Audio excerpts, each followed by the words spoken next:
Okay, I am outside because, well, I sit outside all the time at my house, but at my house you can't breathe. And here it's cold, but you can. Today was a pretty good day, other than the dermatologist.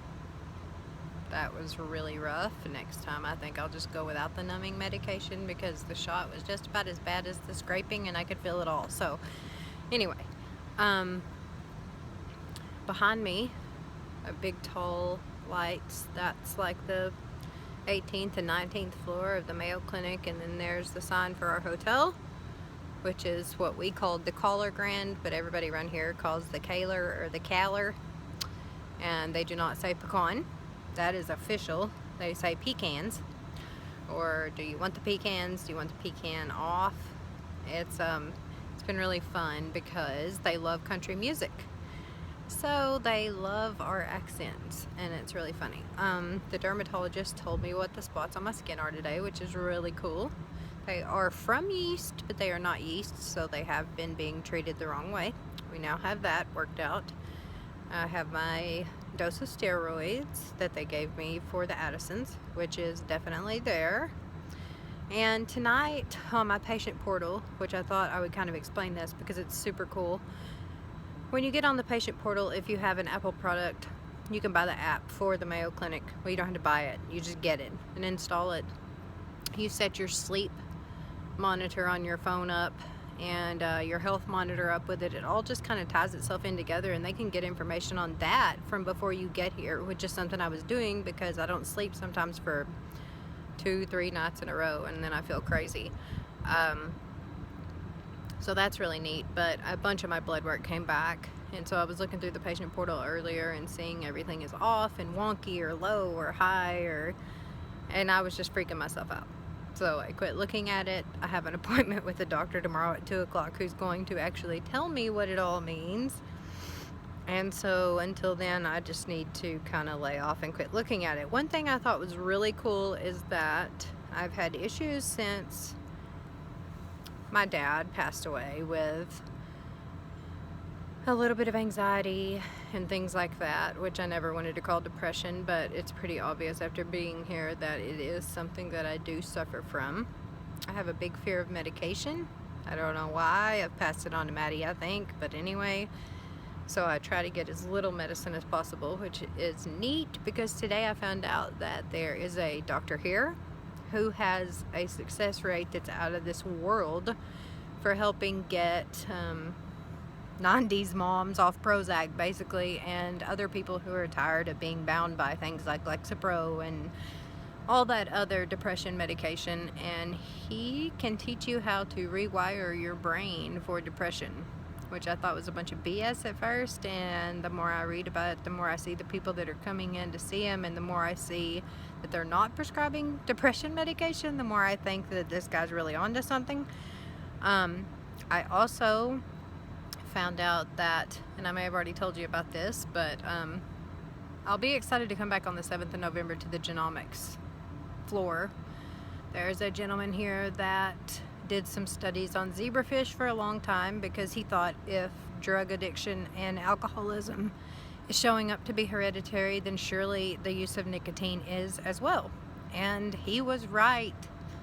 So he got to name the 2 genes. He named them Humphrey Bogart and Betty Davis, and that is their legit names. So you now have 2 genes called the Humphrey Bogart and the Betty Davis if you are predisposed to nicotine addiction. So I thought that was kind of cool. Some people may not think all the art and all the history and all of the really cool stuff they do here is as cool as I do, but I'm a geek, so whatever. Honestly, I think every human should come here once in their life just to get a grip on reality and see how everyone's sick but everyone's happy. There's a place for everyone to pray. They serve breakfast 24 hours a day because some people just got off of an airplane and it is breakfast time where they are. So it's so all-encompassing in every state, in every country in the world. There's an interpreter for every language here. So no one's left out. No one's felt like their religion is pushed aside or not the right one per se. It's really nice. Very laid back place, and you would think that they would just kind of push you out the door with all of this medication, but they really do try to accommodate you and how you feel about things. And they, like I said, were told from the beginning that I don't like medicine, so they're doing a lot of things to help me in ways where I don't have to use medication, and I think it's going to work out really good for me. I'll find out a lot more tomorrow when I go back to my main internist. He's my main doctor, Dr. Riziki, and he will look at my lab work. I'm sure he already has, actually, and he'll come in and kind of say, you know, well, this is low, so let's do this, or this is high, and this is why. And I found out today too that I'm jaundice.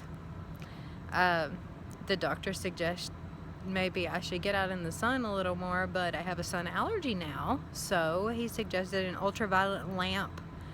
They actually prescribe them a lot up here for what they call the winter blues. People have a tendency to get more depressed in the winter, and things like the suicide rate and other stuff jumps.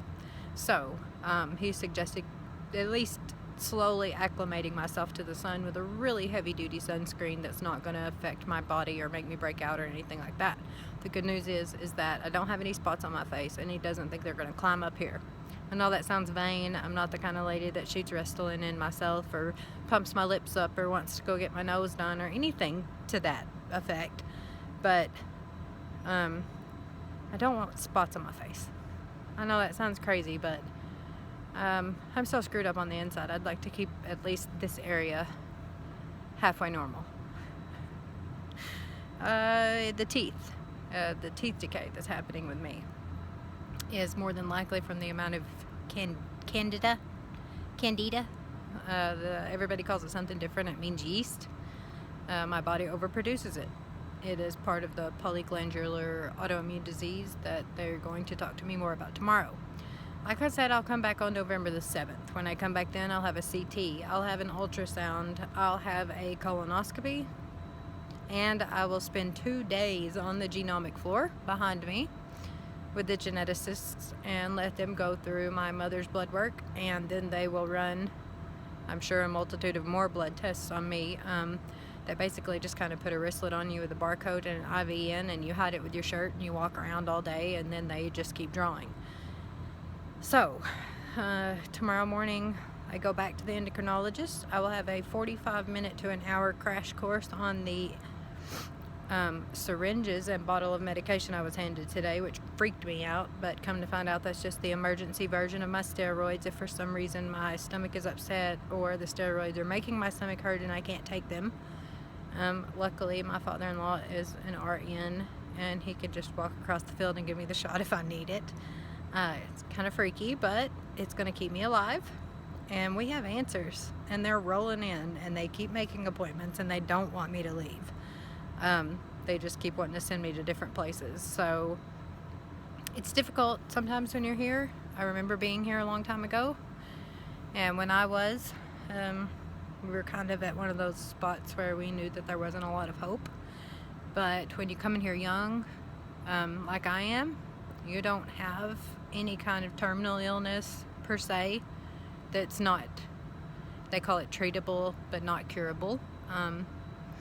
So I'm okay with the fact that I can't be cured and I can be treated, but when you come in young, this is a teaching hospital, so they have a tendency to really want to work on you, and everybody wants to get the right answer. So that is really nice, to walk in somewhere and know that everyone in the room is dying to find out what's wrong with you. And they can do that because there's doctors and students everywhere in this place. So you may see one student with your doctor one day, and that happened actually Monday, and then today there was a different student in there and he was just as thorough. He had all of the girls before his notes. They all work together and then go back to the doctor. So probably the longest post I've done because I feel halfway decent. They didn't draw any blood today. They just did a lot of scraping and stuff. And I am about to go to bed. I have, like I said, a crash course with the nurse at the endocrinologist clinic in the morning. And then I think they're going to come back and tell me a little bit more about my blood work. And then I'll see my internist at 2 o'clock, and he'll be the one that takes all the blood work out and gives me the entire rundown. So, when I figure out what is going on with me,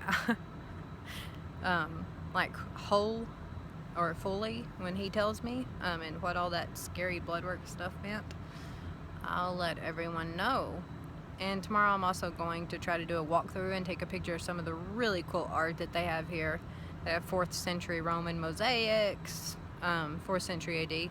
They have just some really modern, really amazing, it's not all modern, but a lot of artwork here that needs to have pictures taken and put out there. So my suggestion is just, if you're ever up this way, take a whole day and come and just walk around the campus, the subway, the skywalks.